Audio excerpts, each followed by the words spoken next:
कमी अनाथ कृपा कराल ते थोडे पाया पडिलो भराडे वा काय होणे तुम्हा पासे मी तो अल्पचे संतोषी कृपा कराल ते थोडे पाया पडिलो भराडे तुका म्हणे देवा काय हे बाकुते पाठवा कृपा कराल ते थोडे पाया पडिलो भराडे नमो विठ्ठला राजया पांडुरंगा नमो रुक्मिणी माऊले दानगंगा नमो पुंडलिका नमो चंद्रभागा नमस्कार माझा रुक्मिणी पांडुरंगा पांडुरंगा करू प्रथम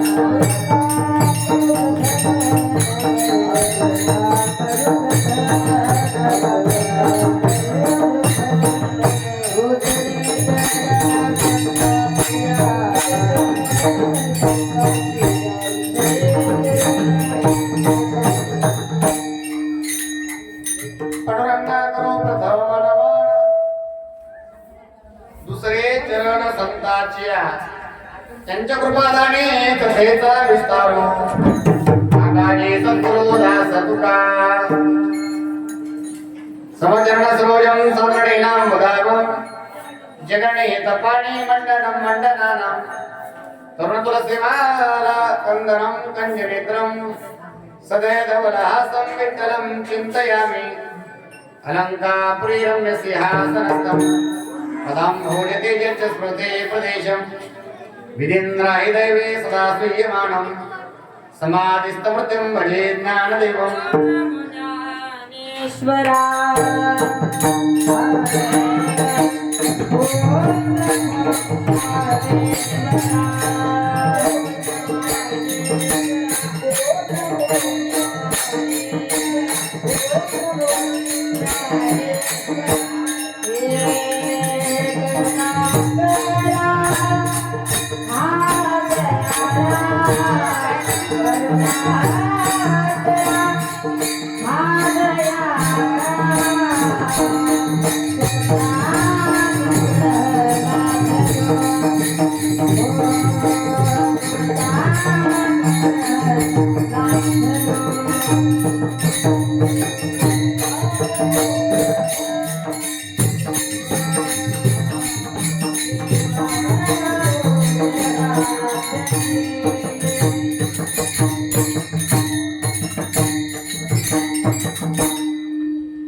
जयांचे केले स्मरण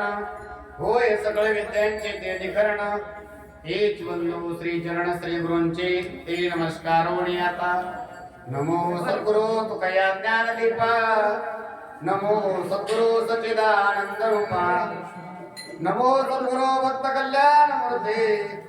नमो सद्गुरु भास्करा पूर्ण कीर्ती तुकाराम तुकाराम नाम घेता कापेयम धन्य तुकोबा समर्थ जिने केला पुरुषार्थ नरेंद्र हराय त्रिलोचनाय भस्मांगराय महेश्वराय नित्याय शुद्धाय दिगंबराय तस्मै नकराय नमः शिवाय कैलासराना शिवचंद्रमूळी फणींद्र माता मुकुडे दळाळे कारुण्य सिंधू भवदुःखहारे तुदवे न शंभो मधुपूर्ण तारे शिवगुळा चक्रवर्ती त्याचे पाय माझी चित्ती वाचे वदता शिवनाम तया नवादे कृतकाम धर्मार्थ काम मोक्ष शिव देखता प्रत्यक्ष एका जनार्दने शिव निवारी कळी काळाचा भीव प्रथम नमन करू गणनाथा उमाशंकराची आसुता चरणावरी निवणी माथा साष्टांगी आता दंडवत दुसरे वंदो शारदा जे चतुर्णाची आत्मजा वाक्यसिद्धी पाविजे सहजा तिच्या चरणवदा दंडवत आता वंदो देव ब्राह्मण ज्यांचे निपुण्य पावन प्रसन्न होणी श्रुती जन तया माझे दंडवत आता वंदु साधू सज्जन नित्य हृदय हरीचे ध्यान विठ्ठल नाम उच्चारते तया माझे दंडवत आता बंधुरंग भूमिका कीर्तनी उभे होती लोका काळ श्रुती रेखा तया माझे दंडवत ऐसे नमन करुणे सगळा हरिकथा बोले बुबड्या बोला अज्ञान म्हणणे आपल्या बाळा चालवी सकळा नामा म्हणे विठ्ठल विठ्ठल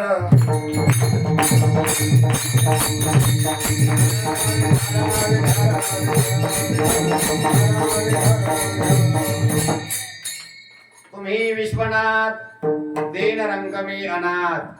कृपा कराल ते थोडे पाया पडिलो बराडे प्रस्तुत संप्राप्त कीर्तन रूपी सभेकरता गेलेला अभंग ज्ञानाचे सागर भक्तीचे आगर वैराग्याचे शिखर असणारे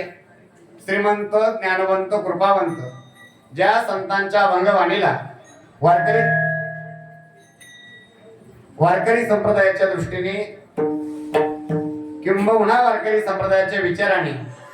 सूर्याची प्रखरता चंद्राची शीतलता अग्नीची दिव्यता आणि वेद मंत्राची पवित्रता अशी उपमा लाभलेली आहे असे देवमान्य संत संतमान्य संत जगतमान्य संत संत सम्राट श्रीमंत श्री जगद्गुरु तुकोबारायांचा चार चरणाचा व भगवान शंकराकडे मागणी करणारा मागणी पर प्रकरणातील अभंग आहे विठ्ठल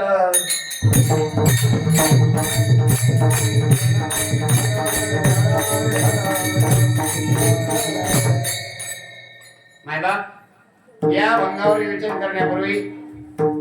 अल्पसा पर्याय द्यायचा तो असा प्रति पंढरपूर श्री क्षेत्र ग्राम पुण्यपावन नगरी कोलवड या पुण्यपावन नगरामध्ये भगवान भोलेनाथाच्या पवित्र प्रांगणामध्ये गेल्या 10 दिवसापासून मा नर्मदा आध्यात्मिक निवासी बालसंस्कार शिबिर गेल्या 10 दिवसापासून या ठिकाणी या शिबिराचं आयोजन प्रयोजन समस्त ग्रामस्थांच्या उदार दातृत्वातून परमपूज्य गुरुवर्य श्री हरिभक्त पारायण संतोषजी महाराज पवार आळंदी देवाची बाबांच्या कुशल अशा मार्गदर्शनाने समस्त ग्रामस्थांच्या उदार दातृत्वातून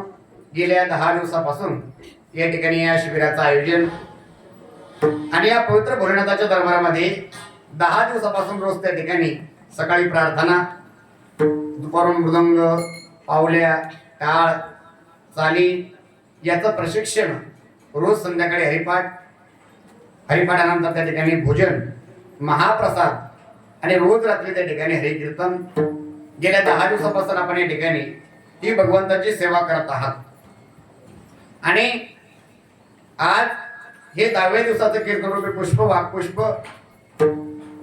गुरुवर्य संतोषजी महाराज पवार यांच्या मार्गदर्शनातून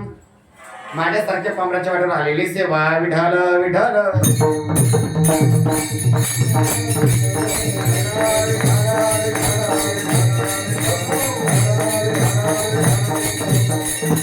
मायबाप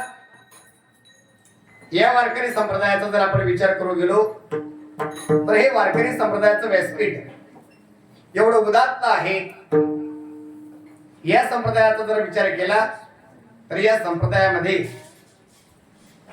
जात पात लहान मोठा स्त्री पुरुष असा कुठलाही भेद नाही. सर्वांनी स्वीकारलेला आणि सर्वांना स्वीकारणारा जगात एकमेव जर संप्रदाय कोणता असेल तर तो वारकरी संप्रदाय आहे. काय वैभव आहे महाराज वारकरी संप्रदायाचं ऐका. असं म्हणतात दर्शने प्रशस्ती पुण्यपुरुष हा. शास्त्र सांगतं पुण्यपुरुषाचं जर दर्शन झालं तर अंतःकरण त्या ठिकाणी प्रसन्न होत असतं.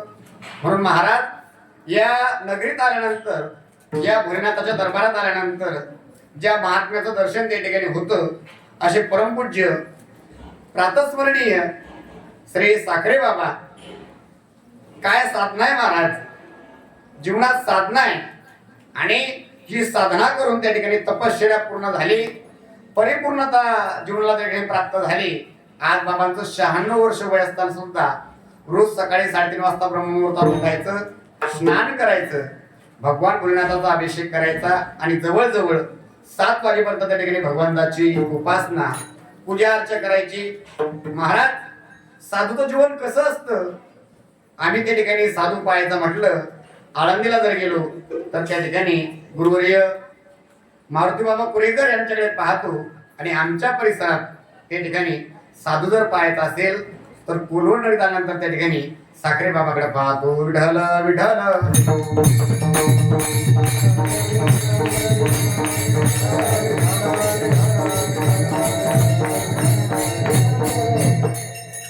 मायबाप इथं आल्यानंतर तो मोह आवरत नाही. असं म्हणतात, ज्याची खावी पोळी त्याची वाजवावी. तू बोलत जा बरं का. कीर्तनच चालता बोलताय. माणसाला बोललं पाहिजे. माणसाने जर बोललं तर बोलण्यातून माणसाचा स्वभाव प्रकट होत असतो. काय होत असतं?